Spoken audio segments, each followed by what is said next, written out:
So I wanted to give a bit of a progress update on the USS New York. We started off with building the various aircraft. These are marine aircraft, so we've got Ospreys, we've got a couple of Super Stallions, we've got a Cobra, a Seahawk, another Osprey with its wings folded, and this is a Sea Knight, or otherwise known as Chinook. One of these I'm going to end up using on the New Jersey, possibly this one.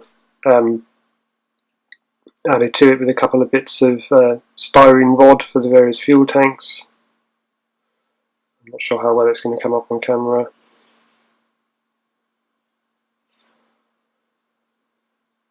But there's a bit of photo etch here, a bit of brass rod to show up the struts. So yeah, it's all coming together, looking really good. We need to get them all painted up obviously, but yeah, coming along really nicely.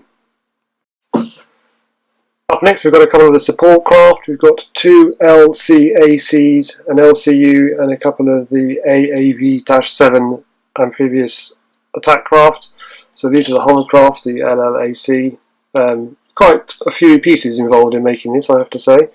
But no, it's pretty impressive little kit on its own right. So we can load this up with some more tanks. This is the LCU. This is a more sort of traditional boat as opposed to a hovercraft. Again, quite a few pieces involved in this. And then here is one of the kit supplied AAV-7s. Probably quite familiar with these if you've any idea what the Marines do. But yeah, it's really really impressive little piece actually. So I think from a size point of view, the LCACs can only really hold one M1 Abrams tank because it weighs 60 odd tons, whereas the smaller vehicles don't weigh obviously quite as much, so you can have more of those on one piece. I'm still not entirely sure how I'm going to lay everything out inside, but we're working on it. And in addition to that,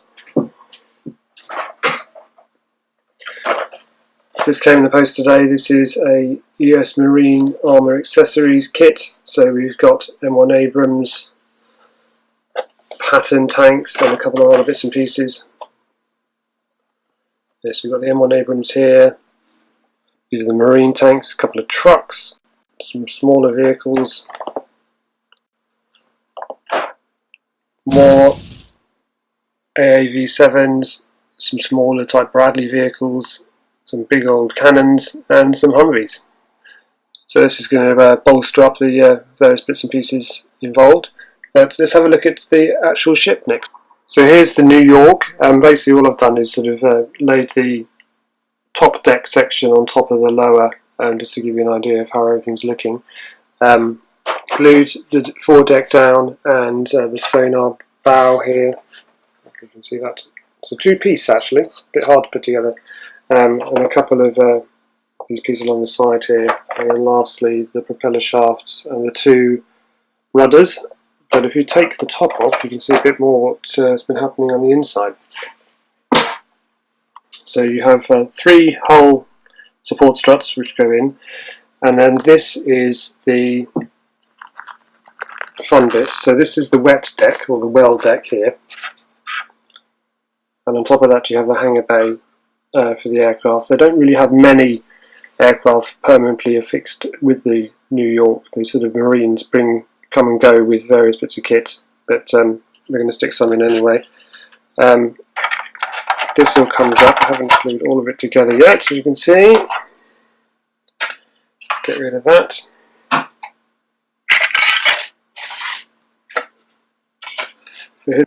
Another angle of the well deck. So next I'm going to prime this bad boy and then start painting up the bits and pieces inside. I'm still waiting a few railings which will go along the sides here to come before I can finish everything up and seal it up, but it's looking really good. I'm not sure how well they're coming across on the camera, but they've got various tie down points involved in there. Good.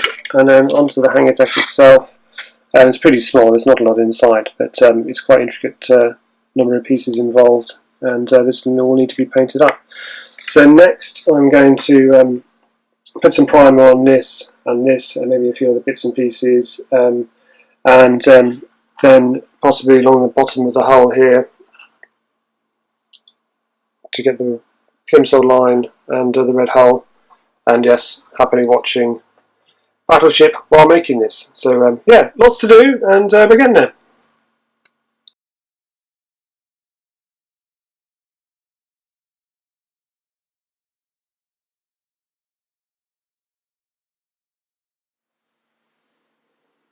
Well, hi there. It was a nice sunny evening last night, so I managed to do a bit of spraying. I sprayed the aircraft with a base coat of Tamiya Sky Grey just to see if I miss any imperfection. I've given it a light filing. I didn't bother putting any putty on these things. They're so small, I don't think you'd ever really notice. So I painted up all the aircraft.